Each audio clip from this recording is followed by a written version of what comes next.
I got it on camera.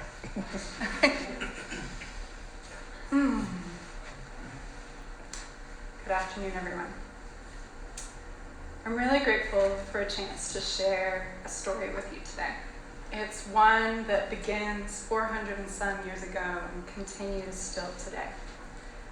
As you get to know me, you'll learn that I'm often spanning this particular time period. 1 foot in 17th century New England and 1 foot in the here and now. You can imagine I was actually pretty affirmed when an astrologer last year told me that the work I'm here to do in this lifetime has a 400-year timescale. And it's a timescale that's relevant to all of us too, because as HDS students, it's important to remember that Harvard was founded in that same time and geography. Neither the country nor our school has fully reckoned with the violent legacy of that time. I love the etymology of that word, to reckon. It's from the mid-14th century, and it means a settling of accounts, the calculation of the position of a ship, its rate and course as determined by a compass, or the rendering of an account of one's life or conduct to God at death. We all read one note of advice about preparing for one's final reckoning last week from John Winthrop. In his model of Christian charity, he instructed us, or really the passengers of the flagship Arbella, with whom he was setting sail for the New World, on how to live amidst vast inequality. Don't question it, he said. Give to the poor, but not too much, and only to Christians, so that they'll speak kindly of you on Judgment Day. Lore has it that John Winthrop rode on the top floor of that ship, eating sumptuously while people down below went hungry. Quite a place from which to write about charity. It's my fascination with this particular story that took me on a below-freezing walk last Saturday. The sun was already set behind those tall buildings of downtown Boston as I walked into the gates of King's Chapel Burial Ground, the oldest in this city, where John himself is buried. His gravestone was covered in a thick layer of ice, but the words, "the first governor," were still visible on a nearby placard. I set my bag down, pulled out our reading, and began to read his words. There are 2 rules whereby we are to walk one toward another: justice and mercy. If thine enemy hunger, feed him. There is a time when a Christian must sell all and give to the poor. Lay not up for yourselves treasures upon earth. If he have nothing to pay, thee must forgive him. He who shutteth his ears from hearing the cry of the poor, he shall cry and not be heard. I didn't expect to like anything that John had to say. In fact, his story is one I've been reckoning with for quite some time. He was an early colonial governor who believed that aristocracy should justly rule, that grief was a sign of lack of faith in God, and he took to banishing women from the colony, including his own niece. He went to war against the Pequot people. He took Massachusetts territory for his own.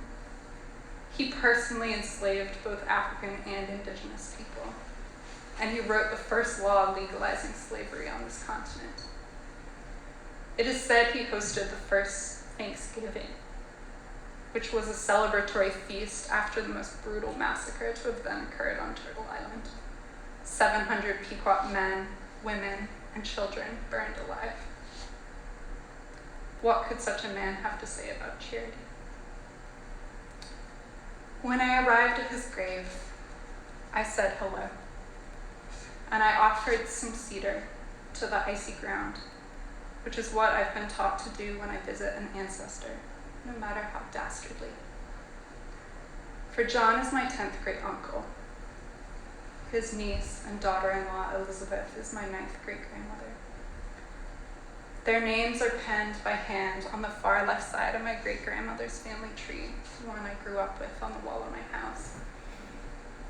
And I feel his Puritan legacy in my family greatly. Maybe you also see it in yours. whether you also grew up white or waspy or wealthy or none of those things, just influenced by America and its virulent mythology.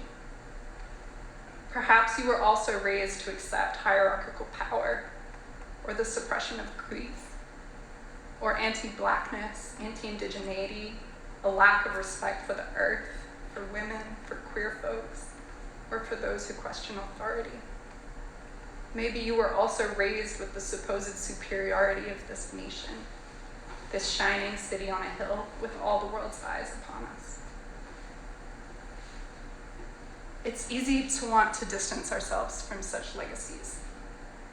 After all, John's mother is only one of my 8,192 great, great, great, great, great, great, 11 greats, great-grandparents. The Winthrop name was long forgotten and unspoken in my family before I unearthed it. So why claim him? Why claim any of our violent heritage in this country? Why not redefine ourselves free of those original sins? I love these words from the Jewish Puerto Rican poet Aurora Levins Morales, who says, "For people committed to liberation, to claim descent from the perpetrators is a renewal of faith in human beings." Say that again. For people committed to liberation, to claim descent from the perpetrators is a renewal of faith in human beings. If slavers, invaders, committers of genocide, inquisitors can beget abolitionists, resistance fighters, healers, community builders, then anyone can transform an inheritance of privilege or of victimization into something more fertile than either. What I've come to see, what my eyes have been opened to time and again by those who've invested in my waking, is that as long as the intergenerational trauma of enslavement and colonization lives on in the bodies of Black and Indigenous people, so too must be intergenerational responsibility for accountability and healing that belongs to those of us who are descended from the perpetrators. It's about taking John's instructions for justice and mercy and taking them where he couldn't, towards redistribution, towards repair, the giving over of all that has been unjustly taken, and the forgiveness of all unjust debts. It's about positioning ourselves like that reckoning of a ship in the long line of who we were, so that we might finally take a turn and become something else.